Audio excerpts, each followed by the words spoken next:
Okay, so we got our layers ready. We got our light, our background, snow text layer, light layer, and camera layer. I'm not going to animate any of those if I want, before or afterwards. But now I'm going to work on the text, and we're going to make this 3D. I can click on the word snow here. I can come up here where it says Classic 3D. If I click on that, I can say I want it to be Ray Trace 3D. Okay. Take my cap lock off. Everything else should be good. And say OK. And there we are. Well, it doesn't look any different, but what that does is gives us a few more options here. So if I open up my text, I still have my text options, my transform options, which everything has, my geometry options, and materials options. We already had material options. We can change some of the lighting effects of the material. Now let's look at the actual geometry options as something sort of new once we made it that Ray Trace 3D. Now I can add some extrusion depth. I'm going to say maybe, what happens if I raise that 3D depth? Let's see what happens. Or extrusion depth.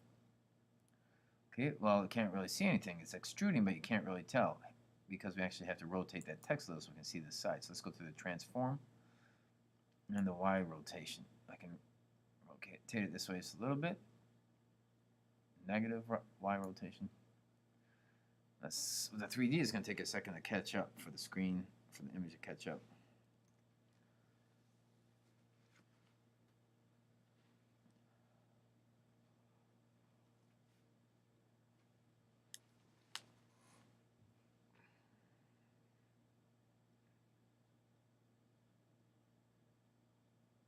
Okay, there we go. You can see that it's a little bit 3D now, a little bit of extrusion there. What I can do, if I want to see that a little more, a couple of things. I'm going to rotate this a little bit more in that direction. Just a little bit.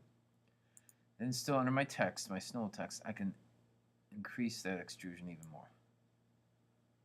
I don't get too crazy. Maybe 8/16. And once again, we'll give it a second to catch up here.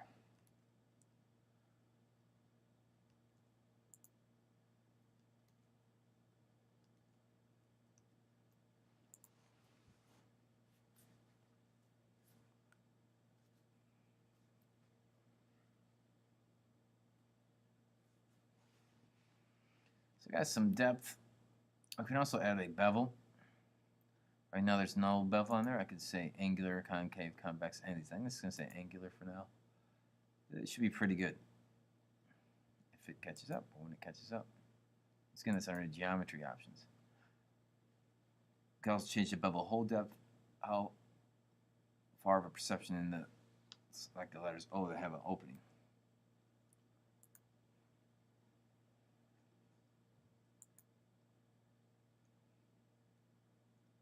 Okay, as you can see, this is pretty memory intensive once we get to the 3D point.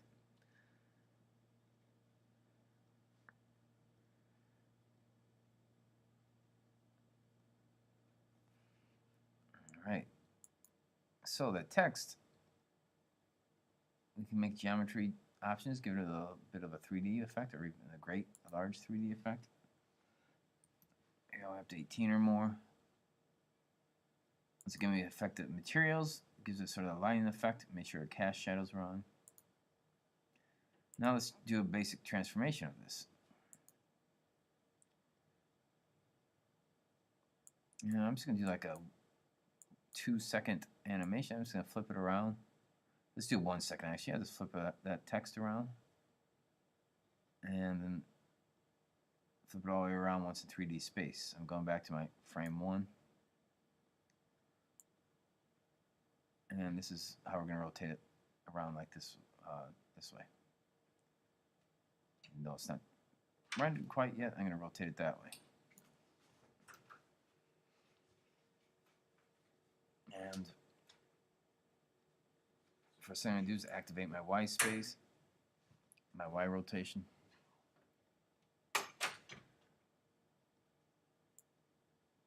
And this is going to be a 1 second rotation. Now I see here at my Y rotation where I started out at -46. And if I wanted to rotate one full rotation. I can go that 1 second point, and I could change it. That'd be a 360 rotation, and 360 minus 46 is what you'll have to type in there. Or type in 1 times that, and then it'll do the math for you if you're a little too lazy to do the math like I am. All right. So once again, I had a starting point of negative 46, and I did a 360. Well, 360 minus 46 is 314. There we go. Now it's animated 3D text. You can do any animations you want. I'm doing a rotation, and it's taking a bit to catch up here. So I'm going to pause this video, and in our next video, we'll see it in action, and we'll see how